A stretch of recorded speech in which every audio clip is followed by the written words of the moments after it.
Hi, നിങ്ങൾക്കുള്ളത് ലോകത്തിൻ്റെ ഏത് മൂലയിലാണെങ്കിലും ഏഴാനാകാശത്തിൻ്റെ അപ്പുറത്താണെങ്കിൽ പോലും ക്ഷമയോടെ നിങ്ങൾ കാത്തിരുന്നാൽ അതിൽ നിങ്ങളിലേക്ക് തന്നെ എത്തും. അത് നിങ്ങളിലേക്ക് എത്താതെ മറ്റെങ്ങും പോവുകയില്ല.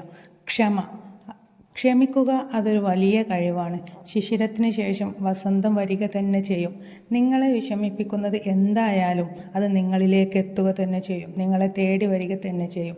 നിങ്ങളുടെ ആ പ്രശ്നം ദൈവത്തിൻ്റെ ഒരു പരീക്ഷണമായിരിക്കും. ആ ദൈവം തന്നെ കുറച്ചു കഴിഞ്ഞാൽ പരീക്ഷണങ്ങൾ നിർത്തി നിങ്ങളെ ചിരിപ്പിക്കുകയും ചെയ്യും. ക്ഷമിക്കുന്നവരുടെ കൂടെ പടച്ചവനുണ്ട്. പടച്ച റബ്ബ് തമ്പുരാൻ പറഞ്ഞിട്ടുണ്ട്, ഓരോ ആത്മാവിനും താങ്ങാവുന്നതിനേക്കാൾ കൂടുതൽ പരീക്ഷണങ്ങൾ നാം നൽകില്ല എന്ന്. അപ്പോൾ ഓരോ പ്രശ്നങ്ങളും നമുക്ക് വരുമ്പോൾ ഇതെനിക്ക് താങ്ങാനുള്ള കഴിവുണ്ടായത് കൊണ്ടാണ് എൻ്റെ റബ്ബ് എനിക്കിത് തന്നതെന്ന് വിശ്വസിക്കുക. ഇന്നല്ലെങ്കിൽ നാളെ എല്ലാം ആ റബ്ബ് തന്നെ പരിഹരിക്കുമെന്നും വിശ്വസിക്കുക. പിന്നീടൊരു സ്ഥലത്ത് അള്ളാഹു പറഞ്ഞിട്ടുണ്ട്, എൻ്റെ അടിമകളിൽ ഞാൻ ഏറ്റവും ഇഷ്ടപ്പെട്ടവർക്കാണ് ഏറ്റവും കൂടുതൽ പ്രയാസങ്ങളും പ്രശ്നങ്ങളും പരീക്ഷണങ്ങളും നൽകുക എന്ന്. അങ്ങനെയാവുമ്പോൾ ആ പ്രശ്നങ്ങൾ കൊണ്ട് കഷ്ടപ്പെടുന്ന നിങ്ങളായിരിക്കും ആ ദൈവത്തിന് ഏറ്റവും പ്രിയപ്പെട്ടവർ. നിങ്ങൾ പ്രിയപ്പെട്ടവരാണെങ്കിൽ, നിങ്ങൾ ക്ഷമയോടെ കാത്തിരുന്നിട്ടുണ്ടെങ്കിൽ, അതിനുവേണ്ടി അഹോരാത്രം പരിശ്രമിച്ചിട്ടുണ്ടെങ്കിൽ, നിങ്ങൾ ആഗ്രഹിക്കുന്ന ആ ഒരു കാര്യം നിങ്ങൾക്ക് കിട്ടാതെ നിങ്ങളിലേക്ക് വരാതെ എങ്ങോട്ട് പോകാൻ? എടോ, ആ വിജയം നിങ്ങളിലേക്ക് എത്താനായി കൊതിക്കുന്നുണ്ട്. അത് എത്തുക തന്നെ ചെയ്യും. പ്രതീക്ഷയോടെ, ക്ഷമയോടെ, പരിശ്രമത്തോടെ കാത്തിരിക്കുകയാണ് നാം ചെയ്യേണ്ടത്. ഇന്ന് പക്ഷേ ക്ഷമയും പ്രതീക്ഷയുമൊക്കെ മനുഷ്യന് കൈമോശം വന്നുകൊണ്ടിരിക്കുന്നു.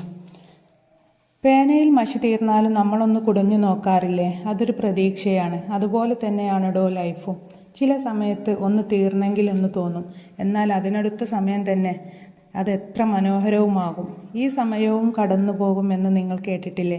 നിങ്ങളിപ്പോൾ കടന്നു പോകുന്ന അവസ്ഥ അത് നിങ്ങൾക്കും പടച്ചവനും മാത്രമേ അറിയൂ. നിങ്ങളിവിടെ ക്ഷമിച്ചു നിൽക്കുന്നുണ്ടെങ്കിൽ അതിന് ഉചിതമായ റിസൾട്ട് തരാതെ ആ റബ്ബ് ഒന്നും അവസാനിപ്പിക്കില്ല. ഒരിക്കലും ഒരാൾക്കും താങ്ങാൻ കഴിയാത്ത വിഷമങ്ങൾ, പ്രശ്നങ്ങൾ വരുമ്പോഴാണ് നമ്മൾ നമ്മിലേക്ക് തന്നെ ചുരുങ്ങുന്നത്. എന്നാൽ സങ്കടകനലും കൊണ്ട് നിങ്ങൾ നിങ്ങളിലേക്ക് തന്നെ ചുരുങ്ങരുത്. മുന്നിൽ വിശാലമായൊരു ലോകമുണ്ട്. അതിനേക്കാളേറെ വിശാല ഹൃദയരായ മനുഷ്യരുമുണ്ട്. പക്ഷെ പലരും ഒന്നിൽ തുടങ്ങി അതിൽ തന്നെ അവസാനിച്ച് കെട്ടുപോവുകയാണ് പതിവ്. അവർക്കതിൽ നിന്നും പുറത്തു വന്ന് ഈ പരന്നു കിടക്കുന്ന ലോകം കാണാനോ സന്തോഷിക്കാനോ കഴിയുന്നില്ല.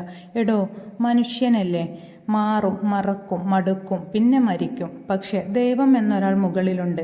മാറാതെ, മരിക്കാതെ, മടുക്കാതെ, ഒരിക്കലും മരിക്കാതെ നിനക്കുള്ളത് നീ ചോദിച്ചു കൊണ്ടേയിരിക്കൂ. എങ്കിൽ അത് നിനക്ക് തന്നെ കിട്ടും. എന്നോട് ചോദിക്കൂ, ഞാൻ തരാം എന്നാണ് പരിശുദ്ധ ഖുർആനിൽ അള്ളാഹു പറഞ്ഞിരിക്കുന്നത്. തരാൻ വേണ്ടി പടച്ചവൻ തയ്യാറായി നിൽക്കുകയാണ്. പിന്നെന്താ നമുക്ക് ചോദിച്ചാൽ? ചോദിക്കാൻ മടിയുള്ളവർക്ക് കിട്ടാനും പ്രയാസമുണ്ടാകും. കരയുന്ന കുഞ്ഞിനെ പാലുള്ളൂ എന്നൊരു ചൊല്ലുണ്ട്. അത് നിങ്ങൾ കേട്ടിട്ടില്ലേ? നമ്മൾ സൃഷ്ടികൾ സൃഷ്ടാവായ ദൈവത്തിന് മുന്നിൽ മാത്രമേ കരഞ്ഞ് അപേക്ഷിക്കേണ്ടതുള്ളൂ. മനമറിഞ്ഞ്, മടിയറിഞ്ഞ് നമുക്ക് കിട്ടിക്കൊണ്ടേയിരിക്കും.